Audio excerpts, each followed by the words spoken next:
Praise the Lord. सभी को जय मसीह की। आप सभी का अभिनंदन मसीह यूट्यूब चैनल में स्वागत है।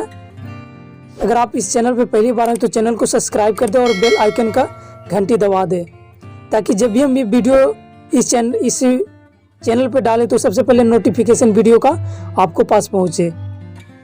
आज का हम शीर्षक पढ़ेंगे यहोशू के बारे में कि यरीहो का भेद लिए जाना।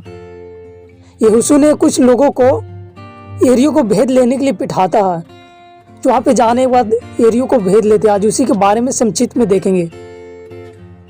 हम यहोशू दूसरा अध्याय में हम संक्षिप्त से जानेंगे कि यरीहो को भेद कैसे लिया जाता था और कैसे यरीहो के लोग डर के मारे कांपते थे प्रभु के लोगों से।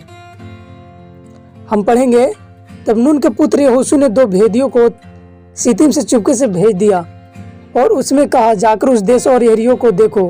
तुरंत वे चल दिए और रहाब नामक किसी बेसवा के घर में जाकर सो गए। तब किसी ने यरीहो के राजा से कहा, आज की रात कई एक इस्राएली हमारे देश का भेद लेने को यहाँ आए हुए हैं। परंतु हम यहाँ पे क्या देखते हैं कि इस्राएली लोग और बेसवा जो रहाब जो बेसवा थी उसको घर में जाकर सो गई, यानी वहाँ पे जाकर अपना शरण स्थान लिए, वहाँ पे छुपने का अपना जगह लिए। इसलिए आप गलत मत सोचे कि वहाँ पे जाकर वो गलत किए, क्योंकि वो जो बेसवा थी वो नगर से बाहर रहती थी, उनको घर अलग था, ऊंचे किला पे बनाया हुआ था। तो वहाँ पे जाके इन लोग यरीहो से जो भेद लेने गए तो वहाँ पे जाने के बाद वहाँ पे विश्राम लिए, छुप गए। जिस राजा को पता चलता कि इजरायली लोग मेरे देश को भेद लेने के लिए आए हैं, तो वो अपने दूतों को बिठाया वहाँ पे रहाब बेसवा के घर, क्योंकि यरीहो के राजा के पास ये कला भेजा, जो पुरुष तेरे पास आए हैं उन्हें बाहर लिया, क्योंकि वे सारे देश का भेद लेने को आए हैं। जो यरीहो के जो राजा तो घबरा गया कि अब मेरा देश का सत्यानाश हो जाएगा। इसलिए वहाँ के जो राजा था वो रहाब बेसवा के पास कला भेजा कि जो तुम्हारे पास पुरुष आए उन्हें हमारे हवाले कर दे। मगर उस स्त्री ने दोनों पुरुषों को क्या करते हैं, छुपा देते हैं छत के ऊपर। और जो यरीहो जो भेद लेने के आते हैं उनको बोलते हैं, मेरे पास कई पुरुष आए तो थे, परंतु मैं नहीं जानती कि वे कहाँ के थे। और जब अंधेरा हुआ और फाटक बंद होने लगा तब वे निकल गए। मुझे मालूम नहीं कि वे कहाँ गए। तुम फुर्ती करके उनको पीछा करो तो उन्हें जा पकड़ोगे। जो रहाब बेसवा था वो बोला कि मुझे नहीं पता, मेरे पास तो कई पुरुष आते हैं और संध्या हुआ, शाम हो गया, अब कौन आया पुरुष कहने गया, मुझे कुछ भी नहीं पता। इसलिए तुम नगर के बाहर जाओ, फाटक के बाहर जाओ, तो तुम उसे जासूसों को पकड़ सकते हो। इस तरह से रहाब बेसवा ने बोलकर उन लोगों को चला देता। मगर वो जो आए थे भेद लेने के लिए, वो कहाँ पे, वो छत पर चढ़कर एक सने की लकड़ी के नीचे उन लोग छिप गए थे, क्योंकि छत पर है, यरीहो को भेद लेना है, बहुत जरूरी है। क्योंकि परमेश्वर ने यरीहो को उनको इजरायली लोगों के बस में कर दिए थे, पर सजा कर रखी थी। उसने उनको घर की छत पर चढ़ाकर सने की लकड़ियों के नीचे छिपा दिया था, जो उसने छत पर सजा कर रखी थी। ये पुरुष तो यरदन का मार्ग ले उनकी खोज में घाट तक चले गए, और जो ही उनके खोजने वाले फाटक से निकले तभी फाटक बंद हो गया। ये लेटने न पाए कि वह स्त्री छत पर इनके पास जाकर इन पुरुषों से कहने लगी, मुझे तो निश्चय हो गया कि यहोवा ने तुम लोगों को यह देश दे दिया है और तुम्हारा भय हम लोगों के मन में समाया है, और इस देश के सब निवासी तुम्हारे कारण घबरा गए हैं।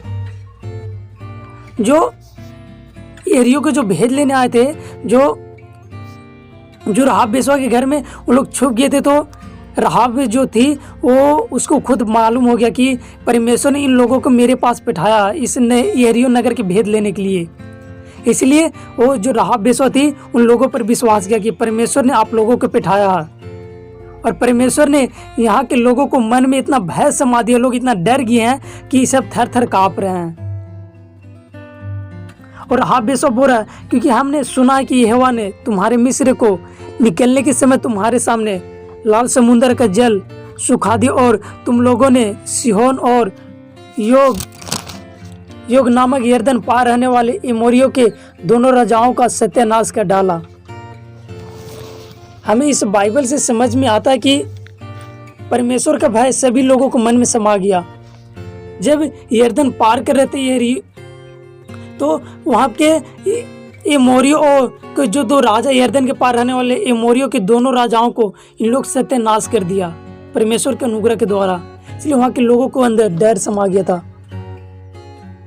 ये सुनते ही हमारा मन पिघल गया और हमारे कारण किसी के जी में जी न रहा, क्योंकि तुम्हारा परमेश्वर यहोवा ऊपर के आकाश और नीचे की पृथ्वी का परमेश्वर है।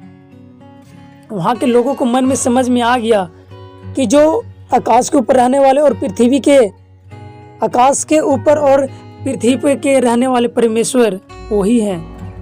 इसलिए प्रियो भाई बहनों, परमेश्वर के वचनों पे विश्वास करें, उन्हें ग्रहण करें।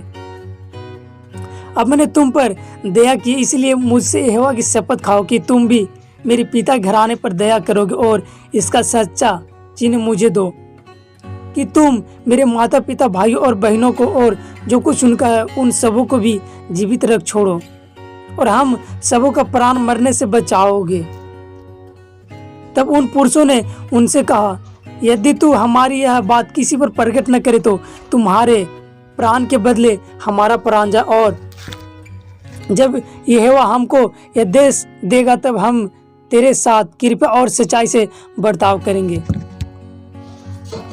प्रभु के जो दास वहाँ पे जो लेने गए हैं हेरियों के भेद, और बोल रहे कि अगर हम यहाँ से सुरक्षित चले जाएंगे, अगर तुम विश्वास करो कि हम यहाँ से सुरक्षित चल जाएंगे और परमेश्वर ने मुझे देश दे दिया है, मुझे आशीष दे दिया, हम चंगे हो चुके हैं, मेरा फाइनेंस का रास्ता खुल चुका है, अगर मुझे विश्वास हो जाएगा तो सचमुच में प्रभु तुम पर दया करेंगे, तुम्हारे घराने के लोग बचेंगे।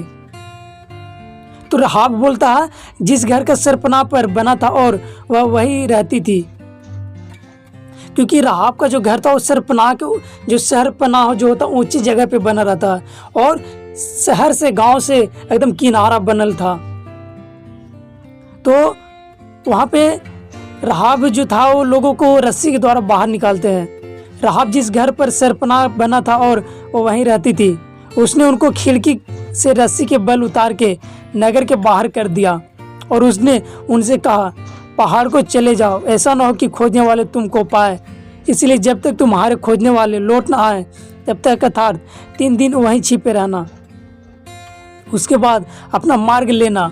उन्होंने उससे कहा, जो शपथ तूने हमको खिलाई है उसके विषय में हम तो निर्दोष रहेंगे, क्योंकि यहाँ पे शपथ खिला रहे हैं कि हम जिस कामों के लिए आए तो काम मेरा सफल हो जाएगा, और यहाँ पे यरीहो को भेद लेकर चले जाएंगे तो वो काम सफल हो जाएगा और तुम भी सुरक्षित रहोगे।